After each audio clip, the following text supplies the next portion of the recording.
There it goes. There I am. How's it going, dude? How's it going? Pretty good. Hold on just a second here. Can you hear me all right?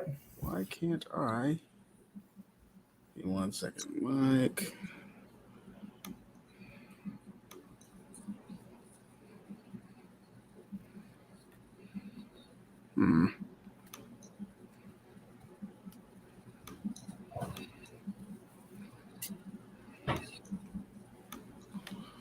You can hear me, right, Josh? Yep. All right, cool. So what I'm going to do is I can't hear you. So give me a second here. Let me figure this out.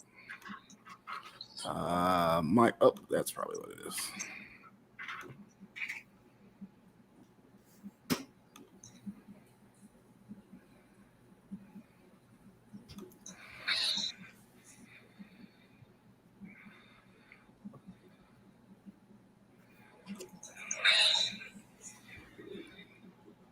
So hopefully there's not going to be too much feedback. Is it making noise? Well, hopefully there's not too much feedback. Can you hear me? I can hear you. Yeah. Can you hear me? Yeah. I can hear you. I can hear you. Yeah. Is it better if I use a headset? Yeah, there's a little echo, but it's not the end of the world. Nah, it's okay. It's probably just my mic. All right. But anyway, welcome to a new episode of Beer Better Thoughts, guys. Y'all. So we're starting things a little bit differently than we used to in the past. So the differences between this show and previous iterations of the show, I usually did the show live and in person. But unfortunately, COVID and all these different things. And then I wanted to have more people on the show, but I kind of had issues with that. I couldn't get more people, live and in person. So I had to change things up. So now I'm going to be doing it live on Facebook and the Instagram. Sweet. So I figured, well, how am I going to do this? Well, I guess I'll just meet up with people here and there and I'll send them beer or get them beer. And I figured, well, why not better start with Mr. Joshua Friars there, the Canadian Buhurt. I'm going to call you the Canadian representative, the official Canadian Buhurt representative. Like that. Yeah, I'm definitely. But before we start, Josh, are you a beer drinker? I am. Okay. So what type of beers do you usually stick with? Definitely IPAs. Okay. Definitely my favorite. What type of beers do you usually start? I actually have one right here. Definitely IPAs. Definitely my favorite. Okay. I actually have one right here. Definitely IPAs. Yeah, okay, I like that. So like I said, usually we do podcasts. We do talk about the beer. We talk about Buhurt and stuff like that. We're gonna talk about that a little bit, just a minute. But I wanted to talk about the beer I have. I have a cocktail beer that we were supposed to be drinking together, but stuff happens, and it didn't exactly work out that way. Unfortunately, no. The way as planned. No longer have it. So it's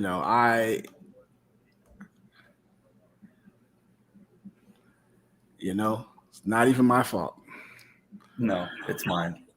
Sort of. Well, tell the people what happened, because I know they're like, what? So you gave me the beer when we were at Balls when we were in Seattle, and brought it home and had it in my fridge. And then my brother, when we were having a party, I guess he went in there and drank it with the rest of the booze in the fridge. Yeah. Beer thieves. It's okay. I understand how beer thieves are. I used to fall victim to beer thieves all the time. I used to have some of my friends. They would come over sometimes, hang out, and one of my friends, she would like to come over and she would drink all my beers. So she is lock them up. Yeah, she is banned from my house.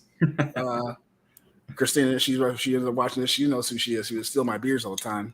Come over, do her homework or do whatever, use my Wi-Fi and drink all my beers. So I didn't like that. But Josh, you've proven to me that Canada does exist in this real country. It does exist. It's not just a fable place. Before we get started, though, I'm going to pour this beer in here because I already broke it open and I dropped it earlier, so I'm going to have to let that sit for a second. Yeah. But once again, I forgot what beer did you drink? Did you have? It's so it's a brewery in Toronto. It's called Bellwoods Brewery, Double Jutsu. Double Jutsu. I don't know if that's like in reference to like ninja jutsu, but yeah, it's a and it's one of my favorites for sure. There's a crap. I mean, I guess there's microbreweries everywhere now, but especially in Toronto and like Montreal on this side of the country, it's huge, man. There's so many breweries. Yeah. Like even just like I have probably within 10 minutes, I got like 5 different like top breweries all in my area. Yeah. I've only had like a couple of Canadian beers, but it's not something that you see a lot. Because like I know Canadian beer is good. They make it, but it's like one of those things that you just don't see that often. Not in the U.S. It's just I can get anything from Germany. I get Japan, Ukraine. I get all that stuff. Canada, rarely ever see it down this far down in Texas. And even when I go to craft beer shops that collect stuff from all over, rarely do I ever see anything from Canada. That's strange because, I mean, I guess there's lots of competitions, for craft like breweries and stuff like that. And I know that there's quite a few Canadian beers that have won some prestigious awards. So I would have figured it would have made its way down there. Yeah, somehow, but guess we're not good enough for you guys down in Texas. Texas, not good. But I go to I travel to a lot of different, states and go to breweries and craft beer shops, bottle shops that have collections, and even then it's still rare. I mean, I go all over the country, and even then it's still rare. I can get anything from Belgium, I can get all kinds of Austria. I can get all kinds of weird stuff. Just not that Canadian stuff. Well, maybe I got to send you some then. Yeah, well, yeah. I did my part. I did my due diligence and gave you a beer, but I owe you. I owe you for this this little fuck up. So before we start, let's go ahead and I'm going to go ahead and sip this. I tried to sip it, but then I broke it. I will say you don't know what you're missing. Out of the can. You drink out of the can. I'm fancy with it, so I do drink special glass. But the cocktail beer, for anybody who knows at home, cocktail beer comes with chai, nutmeg, passion fruit, aged in Montana rum barrels, 7.2% ABVs. Damn. It's pretty solid. Pretty solid beer. I've been holding on to it for months and months and months and months. And if I was going to drink with somebody else, brother ruined the whole thing. Goddamn. Ruined the whole thing. So one of the first things I want to ask you, Josh, how long have you been doing armor combat Buhurt? Since 2017. So this is about 5. This is my 5th year. Yeah. I'd say. What attracted to you most about it? Did you what attracted to you? Well, I guess originally it was just because I had never done. I've done other martial arts. I've done boxing. I did kung fu for 5 or 6 years, and I did tournaments and stuff, but nothing full contact. And I guess the original thing that got me interested was just because you could just suit up and kick the shit out of each other. It was just right. Not so much hurting people, but it's just you can't really take a object and smash people with it full force in any other sport from it's somewhat safely. No, I mean that makes sense. I mean I definitely can agree with that. But I think really a lot of people felt the same way. It's one of those things. They didn't have certain sports and they did this and it was oh, this is just a little bit different, Yeah. And I can definitely say though, there is even though with most martial arts and things like that, mixed martial arts, the learning curve is still being formed still. Yeah. So you can go from not being really just not good to being just okay or just being kind of good. You can hang. Yeah. You can hang. You can hang with something. So I think it's very accessible in that way. And then, of course, if you do pick up other martial arts, then you start, adding to it. Yeah. And to your skill. But you live in Canada, right? Is that where you're originally from? You're originally from Canada? Yeah, from outside of Toronto. I was born, Yeah. So we first met at Dragon Con. Yes. Yeah, Dragon Con. Yes. That's Paul. And you fought at Dragon Con. You fought Brett Skinner. Yes. Who I get my butt kicked by in training all the time.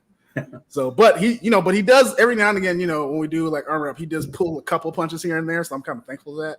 But he gave you the full Monty. Oh yeah. What was your experience fighting Brett at Dragon Con?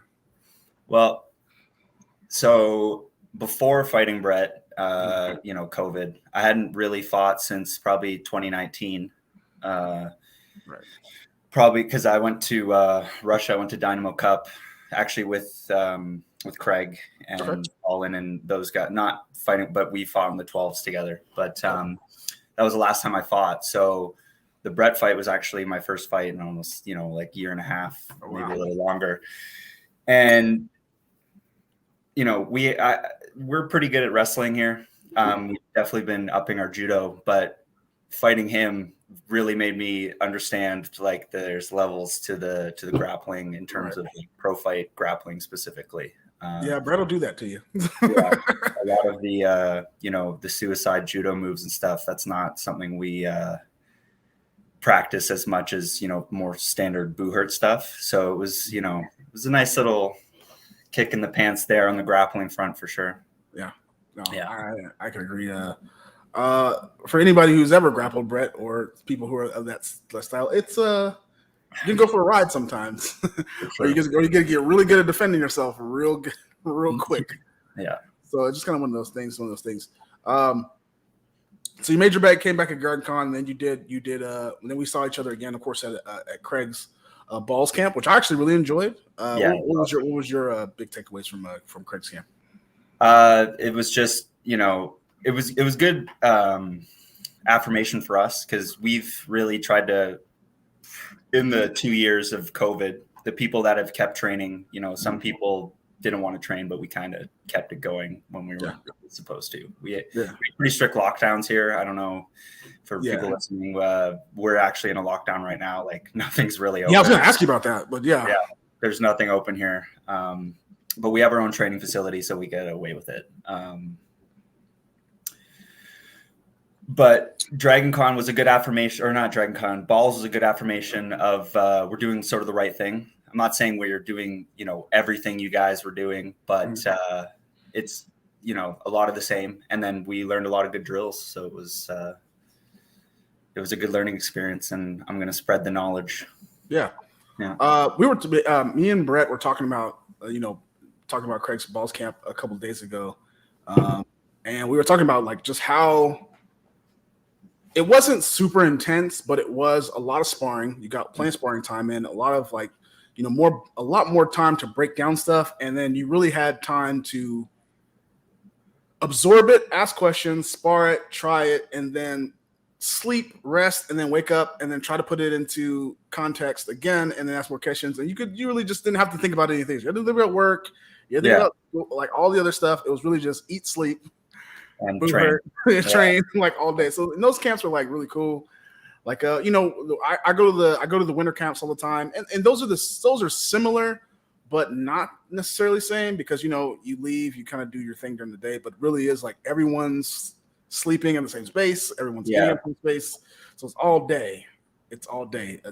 So I enjoy it, and I know Craig's gonna do another one. I know he's hoping to try to get Brett again to instruct, and I think he's trying to get Dan Hornbuckle and another guy from overseas, and kind of keep building it as that. Yeah. So I think it's gonna be a cool thing.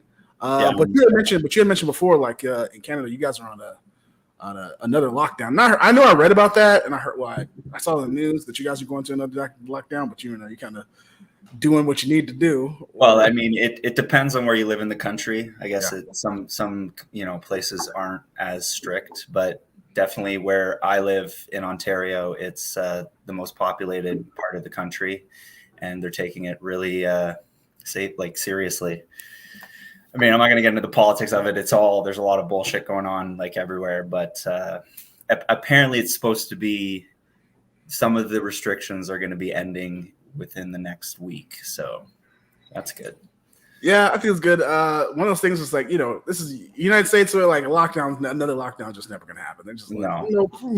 like it's just that, our government has our own issues. And then even if they got it all together, still wouldn't do it because people would be like, people don't get they're not going to do it. Because they're like, who am I? Who's going to pay my bills while I'm doing this lockdown? I ain't doing nothing. Yeah. I mean, I can and I totally understand. Like I've seen it's ruined so many people's lives. So yeah, so even for that 2.5 weeks, those couple weeks that we were shut down, so many businesses, that are just gone. Yeah, gone. Businesses are gone, like small businesses, even large businesses, restaurants and things like chain companies and stuff like. They're like, oh yeah, we're going away. Sorry guys, bye. Yeah, I'm surprised. There's so many restaurants up and down where I live, like just completely changed out because you just can't survive, man. One thing that saved breweries and the beer business, and especially in Texas, you can deliver and drop off beer now. And I saw that a lot. It was happening a lot here too, for sure. Yeah. I mean, if you started brewing your own stuff, you're lucky. You're just like, oh well, we'll just start doing this instead. Yeah, they used to be illegal in Texas, but they were like, Texas governor's like, you know what? Deliver alcohol, and everybody's like, and beer, and their beers like advertising like everything. Cool. They're like, sweet. So they just changed that. When the lockdown happened, that law was changed super fast. That's cool. So you could deliver alcohol and stuff like that because you couldn't deliver alcohol. But now alcohol, beer, stuff like that, straight from the tap to your door. Perfect. I was like, great, cool. And I was like, yeah, super fantastic. One of the things I like to ask people when they come on my show is that you have a beer, you have your beer, and do you drink that a lot, or is that the first time you've had that particular one? This type, like I usually drink when I do drink. I'm not like, I mean, I drink every couple weeks maybe. Like I'm not, drinking all the time, but I do, enjoy it socially. Mm-hmm. I drink about 3 times a week, about 2 to 3 beers a week, sometimes less. Sometimes I don't drink one at all. But because I'm trying to do my show and I have a whole collection, I try to drink at least 2 or 3 a week because I gotta dwindle down to keep my collection under control. Because I have a subscription, so it comes in every month, and I'll get like 10 or 15 of them, between 10 to 15 beers. So I'll have to drink 2. And what's how does the subscription work? Where are the come and stuff like that? So my subscription is called Beer Drop, not sponsored, but if Beer Drop does want to sponsor me, it's cool. So basically, I have a mid-tier subscription, and basically they send me, like I said, between 10 to 15 beers every month, and I can curate what styles I want. If I want an IPA, double IPA, or ale, or golden ale, or with all these different styles, and I can curate it every month with what titles, and they'll just mix it up from different craft beer breweries, and they'll just send it to me every month. Nice. And so it's pretty cool. So I always get something cool. Just from Texas, or it's just like they're from everywhere. Uh-huh. Yeah, this one, like I said, this one is cool. This one was in there. Golden Spot Brewing. I don't even know what that is. Where it is, it doesn't really say on the can. But sometimes they're from Colorado. Sometimes they're from Michigan. They're from all over the place. Oh, this was from Denver. So this one's also from Denver. Yeah. So it's been very convenient for me. So I like it. But I like to ask people questions about their beers. You've been dripping on your beer for a little bit, and then you said you drink beer sometimes, but not really that one. Sup, nerds? This is Greg Fisher talking about Sup, nerds. Hey, what up, buddy? So with your beer, if you could give it a rating score of a rating of its let's see, what was my ratings again? I kind of forgot because I haven't done it in a while. Okay, I remember now. Yeah, turn up beer, a rotational beer, if that's all you got beer, or nah, I'm good. I'm just drinking it just because, or be like, nah, I'm good. I'll just drink water. The beer that you're drinking now, what would you rate it? I definitely say it's a rotational beer. Yeah, I'll come back to it. You'll come back to that one. Yeah, I'll come back to it for sure. Yeah, that's cool. This one, you know what? This cocktail beer, and I wish you did have it because I would let you try it. Would like to share your opinion. I think it is pretty good. It's very spicy because it's like the Thai and the nutmeg. Nutmeg. That's interesting. Yeah, nutmeg was very interesting. So it's kind of like this weird spice taste in it. Yeah, but and I do like it. So I could put this in the rotation. It'd be cool. I'll definitely try to mix it with something. So I'll put this as a rotational beer. So I will come back to this beer. I probably will. So for those of you who don't know more about the beer, like I said, cocktail beer from what was it? Denver. Gold Spot Brewing. Gold Spot Brewing. It's actually in the banner right there. I'm blind. Oh, I'm the blind on the screen. But so back to the Buhurt and Armor Combat. How many teams are there in your area, or just in Canada in general? I know during Reno there was actually a team that came from Canada. Yeah, so that's one of the Western teams. They've formed their own sort of Western league, I guess you could call it. For the most part, they're all sort of out in Alberta and BC and stuff. The closest team to us is, I guess, the Ottawa team. There's an Ottawa team. They're about 5 hours away. And then the Montreal team is probably 6 or 7 hours away. Okay. That's east. I mean, there's, I don't know, roughly 20 teams here. And team that's like loose, like 20 is maybe a little generous. That's generous. There's 4 or 5 of them that may pop up and come back and go away or change. Yeah. Or, I would say on the east side of Canada, there's 5 proper teams. Okay. West side, there's probably 4 or 5 others. So probably 10 teams that could actually feel like a competitive team, I think. So like pre-COVID, was it more so that, you would see most of those, at least those core 10 teams, 8 to 10 teams, like constantly at tournaments, or would you guys like do like maybe like a one-on-one chapter match style, or just kind of like whenever? So I've actually never fought with any of the Western teams. In terms of like the Haxa League, the other, those guys, we actually had a training camp in September. We did like a 12v12 Battle of Nation prep camp, but we got people to fly out from out West, a couple teams. That was the first time I got to train with them ever. I mean, if you think about it, our geography, Canada's huge from coast to coast. So it's actually not that.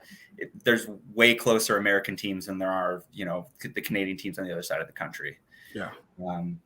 But yeah, maybe we had like one Canadian tournament a year, and most of the time it was just our team traveling to the States to fight in HMB events.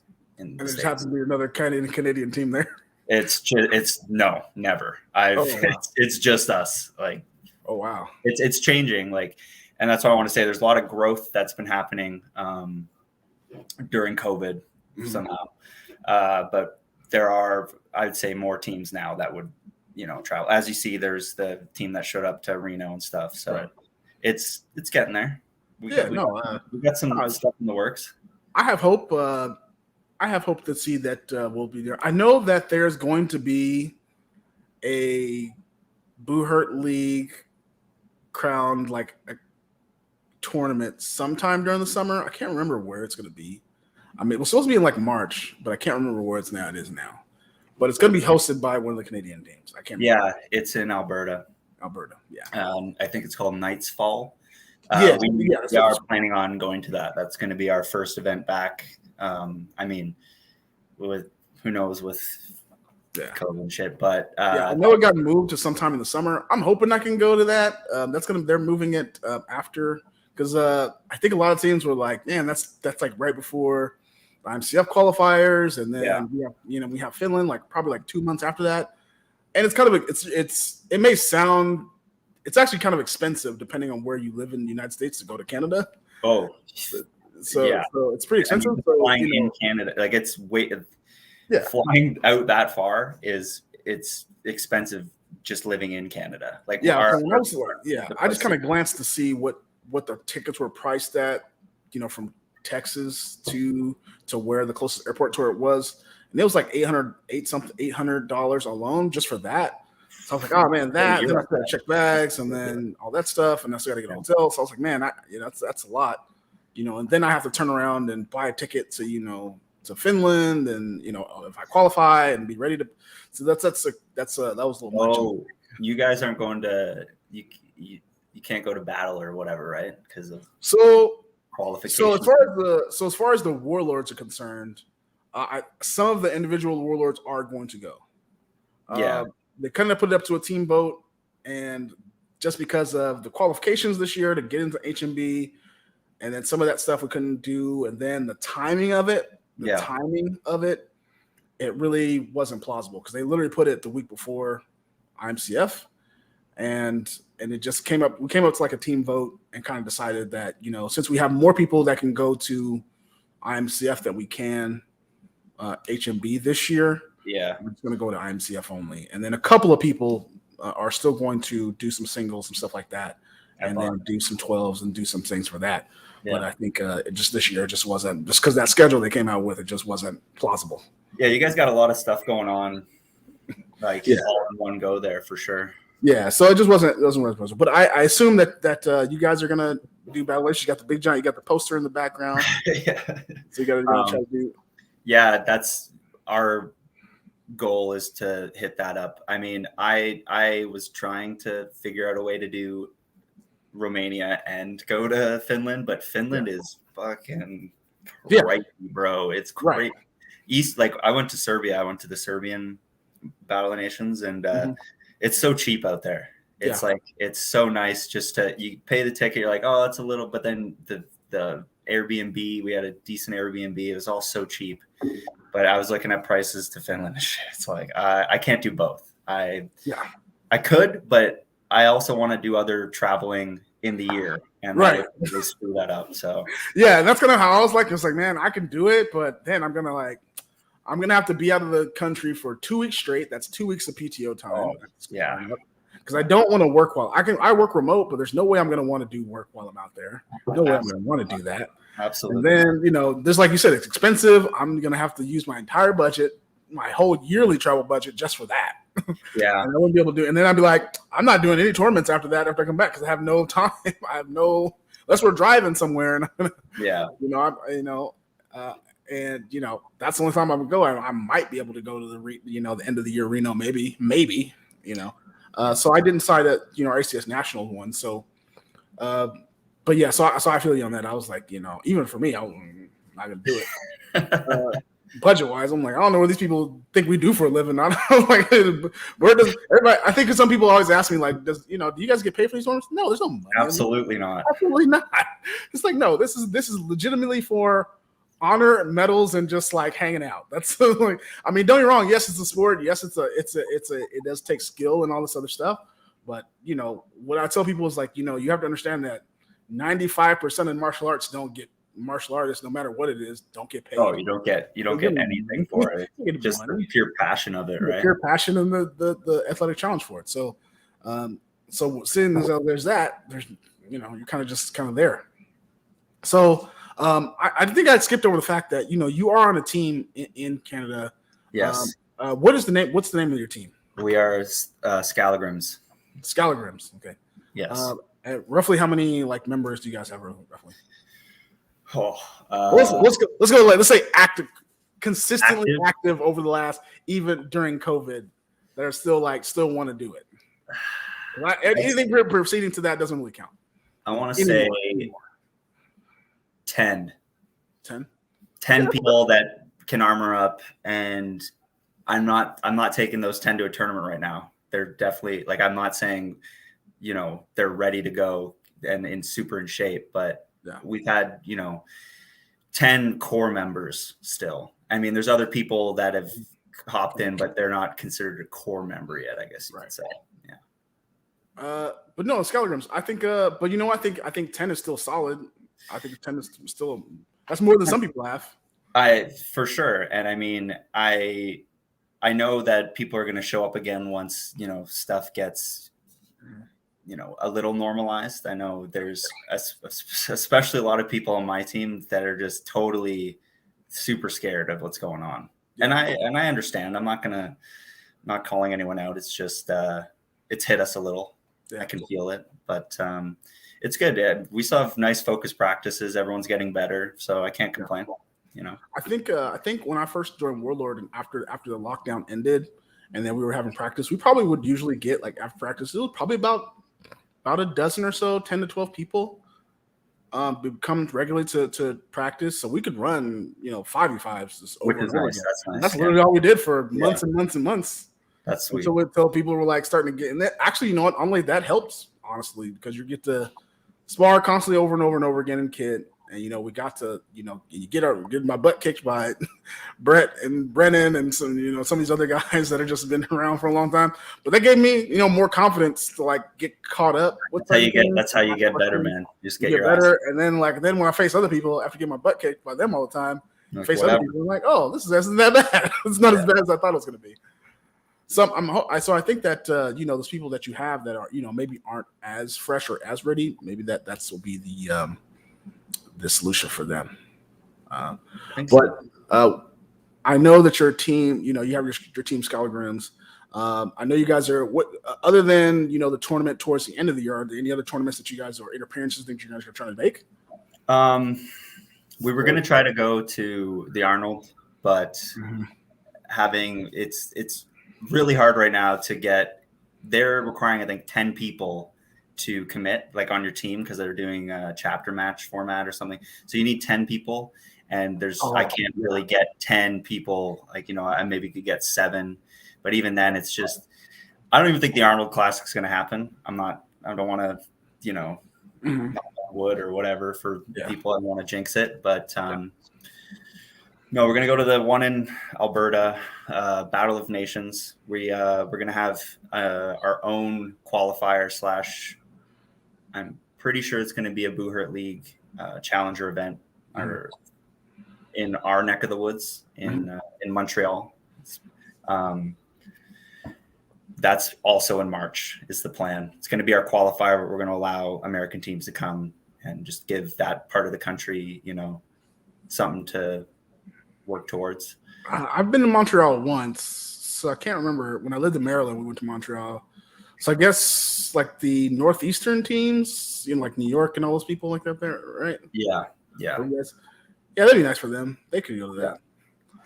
If they can, it's like a hour and a half, 2 hour drive for them. Yeah, maybe a little more. Yeah, I mean, like I said, there's way closer American teams than it is. Like getting Canadian teams is way harder just because they have to fly and it costs. They have no choice but to fly. No, I mean, $600 or to fly into your own country is kind of ridiculous. Yeah, I've had those days where I've had to pay tickets like that. It's just like I've had to go to places like that where it's like $500 or $600. I'm like, man, I'll never come. I'm not gonna say where, but I was a place I went to recently this past year, and it was pretty expensive flight too. And I'm like, and our team's like, man, if they have to come back here, I'm not coming back. It's too expensive. Like I just can't. It just broke my budget. I'm like, man, it was just, and we weren't even there that long. We were there for barely a day.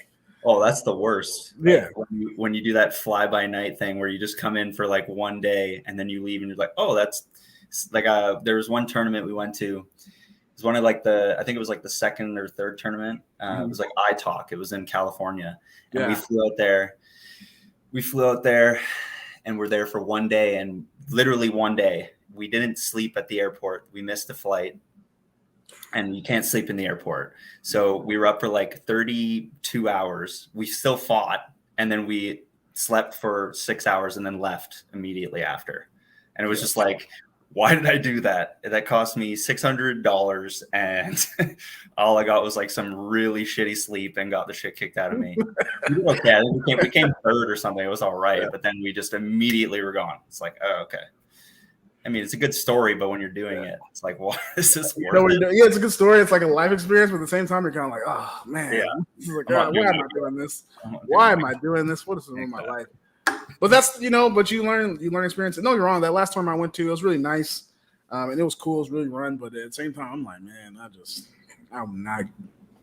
If it wasn't this expensive, I would come, but I'm not spending. Are you talking about the Nashville tournament?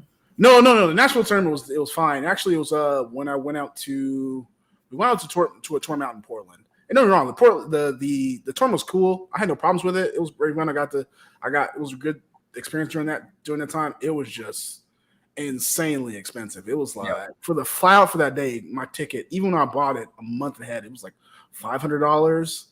Then car rentals that just to get out there were like $200 something a day. Yeah. the just for one night at a hotel was $200+.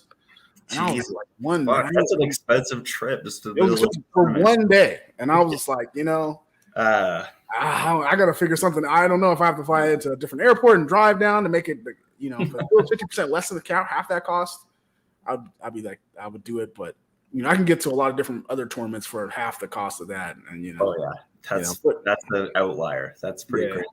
It was a good tournament. Like I said, it was a good experience, but at the same time, I was like, I don't want to spend that kind of money. But I'm on the budget. Well, I'd rather go to Europe for that. Like that's what I'm saying. Like I'd rather go somewhere nicer. I'm not saying the States is nice, but it's like if it's that much money, it's like take me somewhere a little. That I care about. Yeah, like I said, I'd rather go somewhere that I care about. But but it was cool. Like I said, I didn't have anything issues about the tournament itself, or it was fine. It was great. But at the same time, I was like, But I think this is one of those things about the sport that it's the most expensive part, right? It's not really the armor. Yeah, the armor costs you a grip, but and you got to be patient with it and all this other stuff.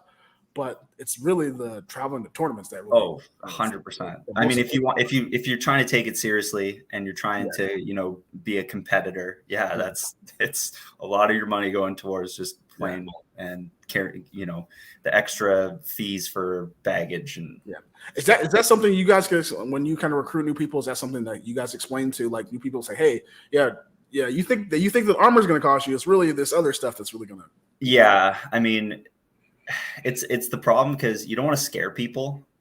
We've had so many people come through where they're enthusiastic and then they start not only realizing how much dedication they're going to have to give physically, like to get in shape and actually compete at a decent level, but the monetary thing, like I try not to totally scare people and be like, look, this is going to cost you thousands of dollars over a few years, because the armor is already like, oh, I got to spend $3,000, and they're like, oh, that's so expensive. I'm like, yeah, wait till you're traveling Battle of Nations every year, or all these tournaments and shit. And I mean, I don't try to sugarcoat it, but I also am not like, this is going to cost you $10,000 in 3 years.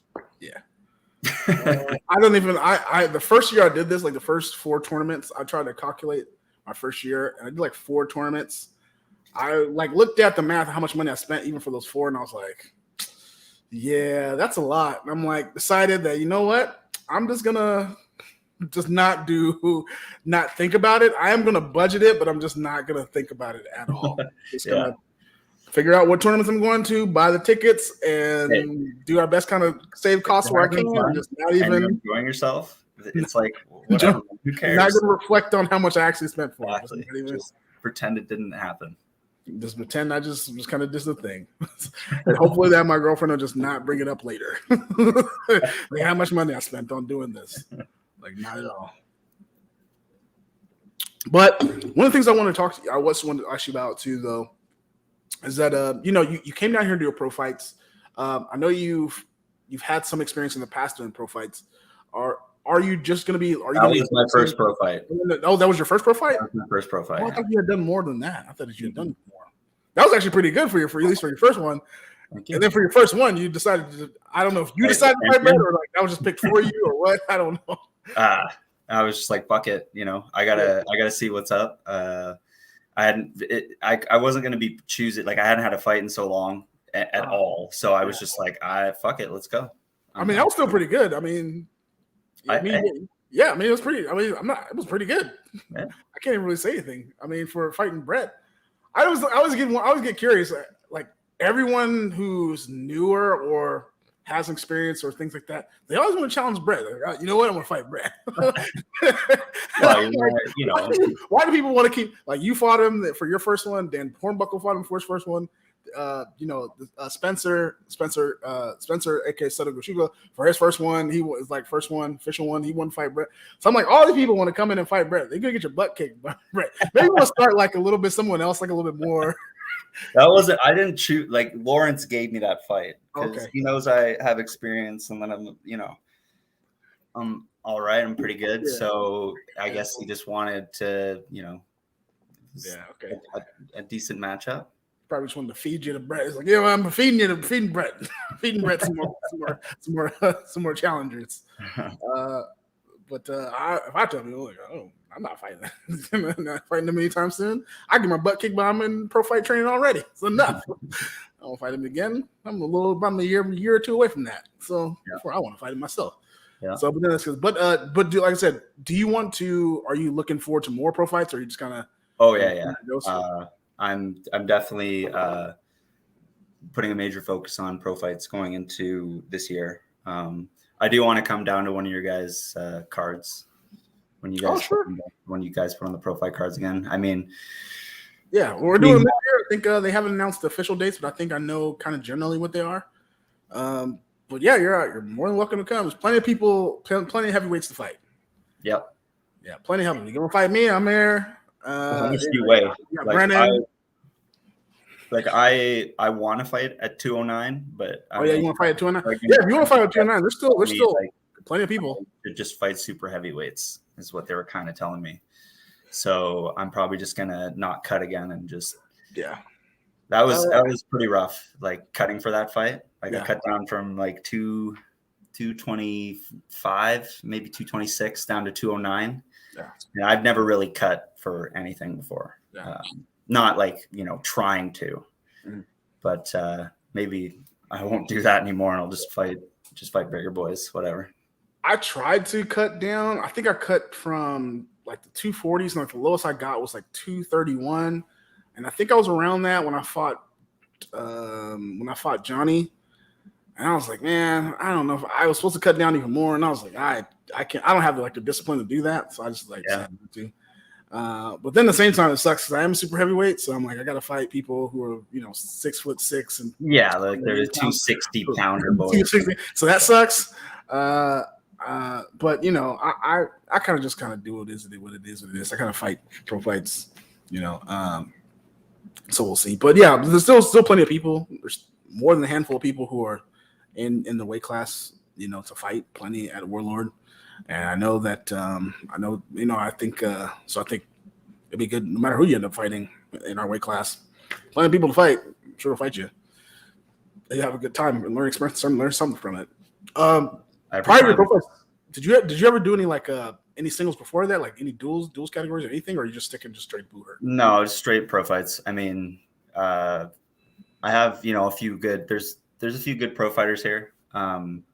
So I have, practice. I mean, when I got into the sport, we didn't have any training regime or anything like that. It was literally me just getting suited up and just getting the shit kicked out of me by people who've been doing it for way longer. I mean, my team is they're pretty old. Like there's definitely like a first generation of our team that totally they don't do it anymore. Yeah. But I joined at the very end of that generation. So it wasn't like we were, doing any sports training or anything like that. It was literally like we get together and they just kick the crap out of me. So that was my sort of introduction to, Buhurt and pro fights. So that's, I mean, the programming has changed. We actually have a proper, routine and stuff. Routine and training regimen. I was wondering what that was like. I think I came to the sport at the right time. Even though I wish I had found it much earlier, I'm just not that dedicated. So when I see these videos of people who are like training in parking lots and in parks and stuff like that, I'm just not that dedicated to it. I don't think I would have been I would have been very interested in watch it, but I just think if I discovered the sport 5 years ago, to just be out there out in the park, just hot ass sun in Texas, hot ass sun. Oh fuck! Or just the worst, out there in armor, sweating, sitting miserable. Nah, I don't think I would have done it. Much as I would have liked it, I just probably just been like, I'm just watching until I see the transition of which I can be indoors. Yeah, you have to have a nice training center and stuff. Somewhere train indoors. I don't know, so I don't know if I think I'm very lucky to kind of be here in Dallas, Texas with the Warlords and stuff like that. They have their own facility and things like that. I just don't think 5 years ago would have been like, oh yeah, I'm just going outside. It's cool. I want to do this anyway. I just don't know if I have that damn dedication to get my butt kicked. I understand completely. So I think, but I think one of those things is that, you came at a good time too, I think, and just kind of, your team's kind of transitioning and things like that. And you had this routine. Yeah. And just, a total everyone's mindset was completely different. Now that we have, a whole new flock of guys, it's sort of a different sort of approach. And I think it's a healthier approach to the whole thing. Yeah. So long term, what is your goal long term in this sport? Personally, I want to just become clearly a better fighter. I want to, do more pro fights internationally is my major goal. I mean, I have a good opportunity. I could do like Battle of the Nations pro fights and stuff, but it's not really, judging by the way the last Battle of the Nations was run. The pro fights were running at the same time as the 5s and the 12s. Yeah, I heard about that. You can't really do both. It's not, if you want to, focus on one, you can't do pro fight, then go do some 5v5s and then come back and do pro fights the next day. It's just, you're going to be I was watching like one of the live streams. They were having, stream of it, and they were running at the same time. And like one guy was bolting from like the 5s over there just to go like change and get ready for to do his pro fight. And they were like, give him a couple minutes, he'll be here. And I'm like, man, that kind of sucks. Like you can't do both. And that's what I was kind of worried about, when Brett was trying to do both. But then they said they were changing it, from after that to where they weren't going to be at the same time because they did have that. Yeah. But it's going to happen with duels and stuff too, though. I mean, I'm not throwing shade at duels, but I don't think duels is as much energy as, doing pro fights. No, it's not, because I do duels, and that was kind of what my worry was going into this year, because my understanding of it was that duels were going to be on a separate day, and then or at least at very least a separate, completely different time of day. Yeah, not at the same time. So that's why I was always comfortable with doing duels, because duels is either a different day or it was several hours, in between. Yeah, in between. So that's why I've always been comfortable with doing duels. And then, I always had a use for duels myself. So, I think going forward, I'm hoping that, the duels is a, separate times or a separate day. But I think that's easier for more people to do sport. Because I think there are a lot of people who want to do both. I don't think there's a lot of people who just want to do one category, because you kind of just shoot yourself in the foot when you only do one. I know at a certain point, when we get to a certain age or certain things happen, you do one or the other. But I think there are still a lot of people, especially new people, want to do more than one thing. Yeah, you want to broaden you don't want to, just totally put all of your eggs in one basket. Right. You want to definitely expand and figure out what's best for you, and you want to get the most, especially when you're going to the World Championship. It's really nice to do multiple categories. You get to just experience all of that. So you get bang for my money. Have you? I guess what's the highest you've placed in a world tournament or international tournament? What is that? Does that include American tournaments? Yeah, sure. Well, national. That's for using national. I mean, we came first. The last HMB event we won in Detroit. We beat you guys and Executioners and some other ACL teams and stuff like that. But I mean, that was a while ago now, so I don't know how we stand, with your guys' current incarnation. But with my time on the team, we've never placed lower than third in the States. Any tournament we've gone to, I've gone to like four or five tournaments. At Battle of the Nations, we made it out of pools last time. We only had 6 people. Okay, last battle. Okay, so you guys, I don't know, you take like 70 people in Battle of the Nations. We had 6 last time we went. We had 6 guys. I wasn't there. I don't know. So we made it out of pools though, with 6 guys.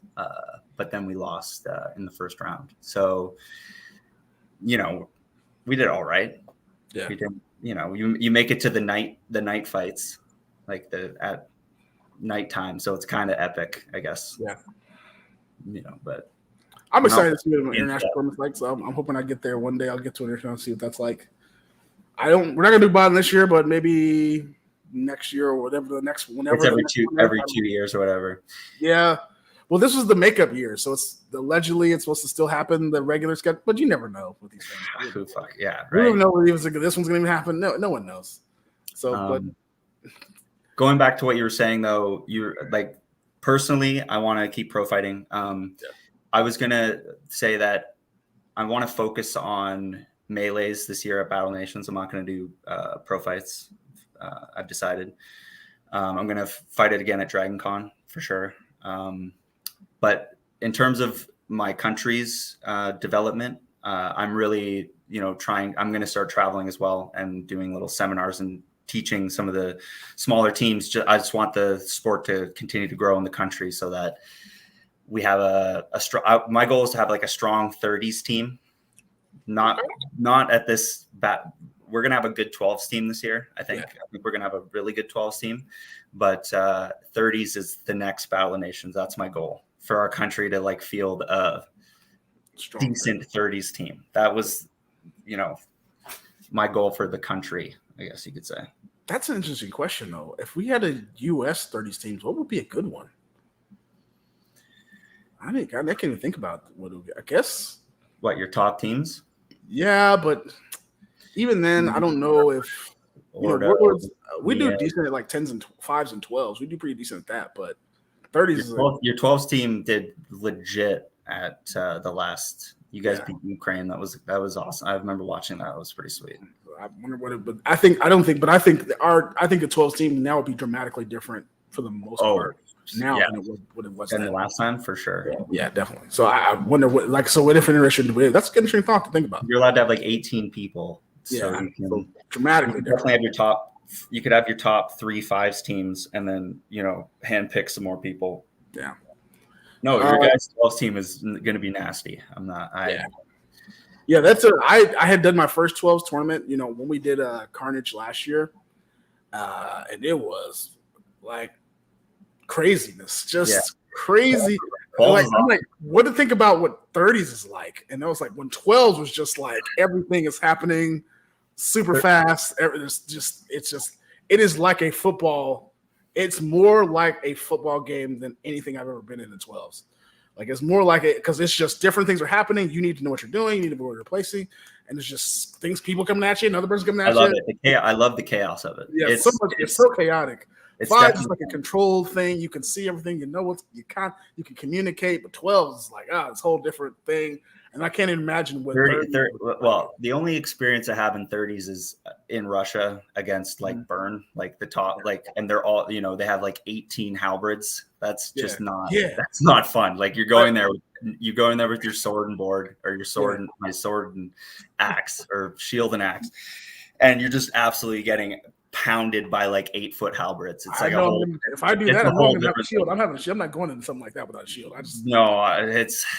No, 12s is like the good medium. Like you don't have, everyone with huge halberds. It's a little safer, I guess you could say. I don't think I would. I want to be in a 30s just to see what it's like. I mean, I know I'm probably going to regret it like 30 seconds into it. I'm like, what have I got myself into? But then I just really want to do it. And then I want to be like, just so I say I did, and then being like a 150 versus 150 just so I say. The 150 is pretty sweet. That's just we could do one here. We just got to get like all the teams to cooperate for one day. Every team, all the teams in basically Canada and the United States, just for one day, like all the leagues to like gather in like a football stadium somewhere. Well, I heard you guys are going to do some like Masters event at some point. Yeah, I'm hoping that. I don't know much about that, but I heard that there, some people are trying to cooperate to get something like that done. That would be cool.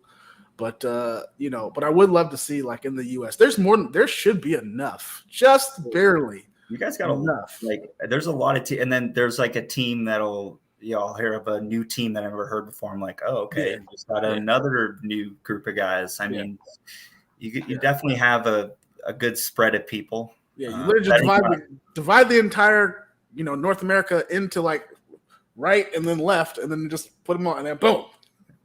But get a football field. That actually balances out pretty good, I think. That'd be a pretty good balance. Plenty of football stadiums got plenty of football fields that are not being used right now. So just let us have at it. Just and put it on television. Just stream it. That'd be cool. You just got to convince the people to show up. Yeah, just got to convince. Yeah, I said just cooperate. People show up. Just got to do it. But before we end the show, like I always want to, I always ask people, if you could create a beer, right? We're gonna bring it back to. We got to bring it home back to beer. Bring it back to the beer. Yes. Bring it back to. I was gonna bring it back to the beer. If you could create a beer and put any ingredients in it, what would the ingredients? What would you call it? And what would be the alcoholic level of that beer?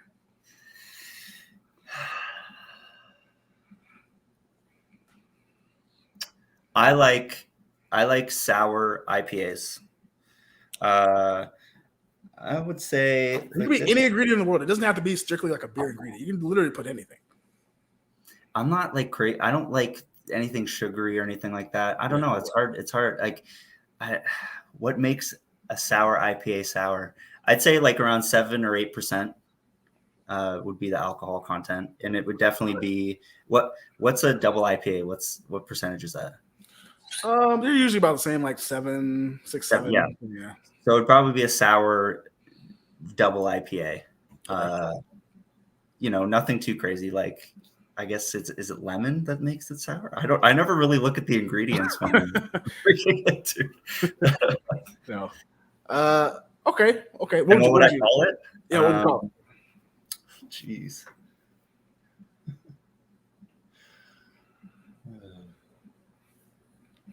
Lucas Mendez says your hopes and dreams is that you should call it. He's watching this right now? Yeah, he's been watching it. Yeah, Lucas, he said he'll have you. You'll be in his team next year. He'll have him on your team. He said you should call it your hopes and dreams. Perfect. There you go. Michael, I forgot the comments. This is live stream. The comments, and then Michael Johnson said he drives 1 hour. 1 hour for weekly practices. That's why he makes his practices 3.5 hours long, so he gets his money's worth. Because he's the captain of the Portland Reefers, so that's up in the Northeast. Yeah. So yeah. So what you said? What would you call it? You come up with a name, or are you gonna stick with your hopes and dreams? Like your hopes and dreams. I like that. You got me out of that hole there. I had no idea what to say. Nah, it's okay. So like I said, we're coming up to what I like to call the last sip of the podcast. I always say just enough for last sip. But before I wrap up the show, I want to thank everybody for joining the Beer Better Thoughts, the new edition of the show. I'm hoping everybody likes this format. I'm still going to do like the in-person format when I can, but I'm going to do the live ones to get more people on it. I've got 2 people. I'm not going to announce who they are just yet, but I got 2 more people for sure that are going to be doing it live. I'm going to do some other people too. I'm going to continue to kind of do this version, like I said, as long as it's mixed with the in-person version. Hopefully, I get some different types of Buhurt people, and Armor Combat people on the show. And so, thank you guys. Follow me on Instagram and Facebook. Streaming on Facebook. We're streaming on Facebook and on YouTube. So, you want to use YouTube. So I'm going to try that too. I just started that YouTube. I'm just kind of just messing around with it. But if you guys like this format, give it a like or something like that. I think I'm fulfilling the role of what Ringo used to do, because Ringo used to do a bunch of interviews. But Ringo's going on a South American tour, so I feel like he's got this big guy Chasm who's gonna be doing like Buhurt interviews and stuff like that. So I'm gonna figure that out. Maybe I can figure out how to do like reaction stuff too. I don't know. I'll figure it out. I don't know, for some clips or something like that. But like I said, we come up to the last sip. But before I do the last sip, Josh, I always let people decide how they want to end it, and let you have the mic. You can say anything you want to the people of Armor Combat, the message you would like to spread to the community, or the people who might watch this. Well, thanks for tuning in to our little podcast here, and Beer Better Thoughts with this guy. Yeah, Beer Better Thoughts, and I want to fight you. Hey, I'll get ready. Just let me know. Come down for the smoke, man. I'm ready. No, before you had an injury, right? So what happened? What happened with your injury? Did you do surgery, or you're just? I did not do surgery. I've been doing rehab. I'm taking it slow. Yeah, but give me like 3 or 4 months, and I'll be. Hopefully, they'll be like, "Yeah, you can go ahead and do it." And I'll be like, "I'm probably even if they don't, I'm probably still gonna do it anyway." Let's do it. In the summer, let's do it. I'm here for it. Not for real. I'm right there for it. Just hit me up. I'll get you the schedule, and we'll do it. Actually, man. Yeah. With that, other than that, last sip, guys. We're out of here. Salut, Josh. Thank you so much. Thanks a lot. Thoughts. We're out. All right, guys. Peace. Bye.